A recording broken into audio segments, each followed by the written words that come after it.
The college football playoff did not offer a lot to love on its very first day. Its inception is one that people are already complaining about, but I seem to, and as we get into the entire bracket rundown, I seem to remember a time when playoff games were not competitive. 44-16, Clemson beats Alabama in 2019. How about some of the other classic games we've seen across college football where, Kirk Herbstreit wants you to know that Indiana shouldn't have been in because these games are always much tighter, and there's no way to, here's that Pat Ford tweet. Old enough to remember Oregon 59, Florida State 20, Alabama 38, Michigan State 0, Clemson 31, Ohio State 0, Clemson 30, Notre Dame 3, LSU 63, Oklahoma 28. Those were playoff, as he mentions, semifinals. Brand names: Florida State, Michigan State, Ohio State, Notre Dame, Oklahoma. Brand names, not first round, but semifinal. Compared to today, where it's those 8 teams squaring off, this was the Final Four. Brand name semifinals killed. Don't act like this is the first time we've seen playoff blowouts.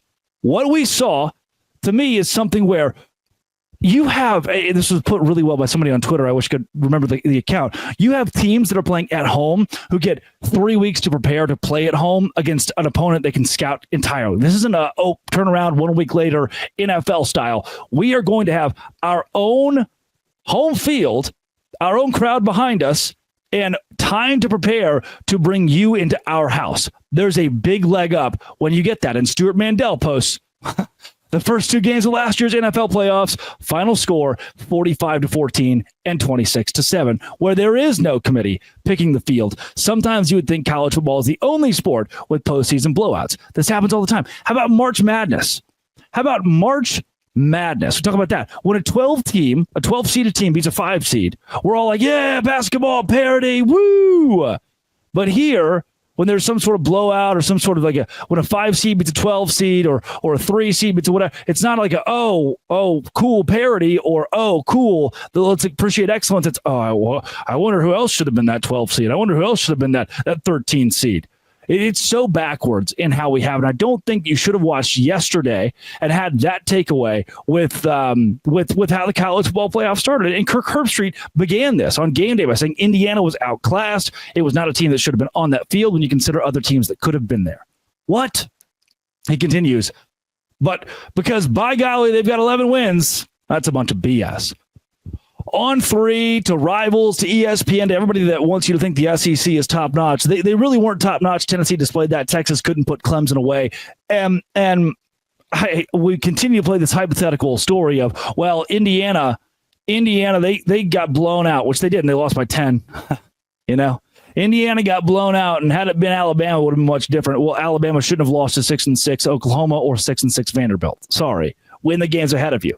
In a playoff system, an 11-1 team deserves a chance to go to the playoffs. Cyclone Larry posts, Sankey, I won't use that word, but people who watch Sankey fornicate are going to point at these games and say it's why we should get rid of auto bids, give more spots to the SEC and the Big Ten. The point was never for the SMUs and the ASUs of the world to win in year one. It's for them to be able to build off these playoff appearances, eventually grow contenders from 4 to 5 teams to 15 to 20 teams per year. They aren't scared about Alabama being left out again. They're scared because the transfer portal, NIL, and expanded playoff are crushing the talent monopoly. I do believe that's the case as you see transfer portal players that are exiting their SEC or Big Ten schools and coming to the Big 12 to compete. So those are some of the big takeaways that I wrote down from the day.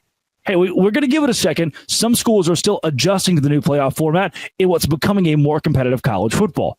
And blowouts have always been a thing in the college football playoff. This is not like John Kurtz, who's another really solid Big 12 analyst, says it's unbearable on Twitter. This sport is broken in so many ways, and it's clear the SEC Mafia will complain its way straight to a Super League or its own playoff sooner rather than later. It goes against everything that makes the sport great, will ruin it over time, but it is inevitable.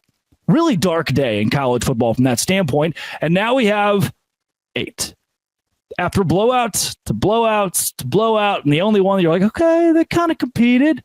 I guess Texas and Clemson and Indiana and Notre Dame are kind of in that same boat of end of the game. You're like, that was a blowout. Not really. Couldn't completely put them away. Texas 38, Clemson 24. The Longhorns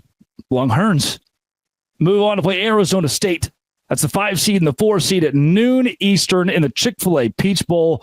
Texas, a 13.5-point favorite. That one is on New Year's Day. Oregon will also play on New Year's Day against Ohio State. We get a rematch of that game, which was a dandy, a classic in the regular season. Oregon winning at home. Ohio State and Ryan Day have a shot to finally prove that he can win the big one. If you want to consider that Tennessee game the big one, then sure, him and James Franklin both got over the hump this weekend, but they will be on January 1st matching up with the Ducks again at 4 o'clock Eastern in the Rose Bowl. Oregon, Ohio State, just a classic Rose Bowl matchup for those two schools. Number 1 versus number 8. Again, the same Ohio State team that takes Oregon to the wire, but also lost to Michigan a couple weeks ago and then follows that up by killing Tennessee.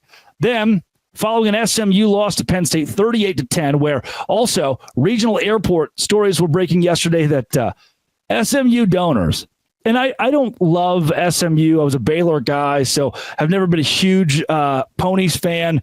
Rooting for them against Penn State, rooting for chaos. Always good to root for the underdog, unless you're an SEC fan. For some reason, they hate that. And the airport at Penn State wasn't big enough there in Happy Valley. They had to reroute a lot of the planes, so I think it was Williamsport. So the biggest donors at SMU had to get off the plane at an airport that wasn't really that close to Penn State and be party bussed to the stadium. They were an hour late. They got there an hour after kickoff. That is brutal. And then by the time they get there, it's already not a game. 38-10 final. Domination at the line of scrimmage. Never really a point in this game to me where you thought, SMU can find their way back.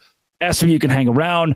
Jennings at quarterback was just allergic to throwing to his own guys and loved giving the ball to Penn State. Those pick sixes were electric. I think this was the one game that I circled for the weekend that I really thought, because it was at noon too, and they still had the whiteout, the energy, the crowd noise, that level shows what the new era of college football is going to look like with on-campus playoff games.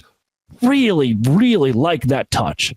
I like that we get to bring the top end of college football to a home stadium, and now they get Boise State. Ashton Genty against Drew Aller. This is the New Year's Eve game, 6:30 Eastern kickoff. Penn State is favored by 10. Based on what we know to this point, a lot of these games are blowouts. Georgia's only favored by 1.5. I would take Georgia all day long. You're telling me that NIU can beat Notre Dame and Georgia can't? Penn State by 10. I think Penn State is just a much better team than Boise State and should go to the national semifinal. That's the VRBO Fiesta Bowl.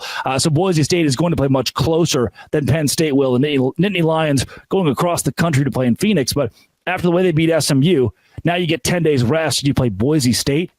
You're salivating. You're chomping at the bit. I'm rooting for Boise State because that's, chaos and the fun little man.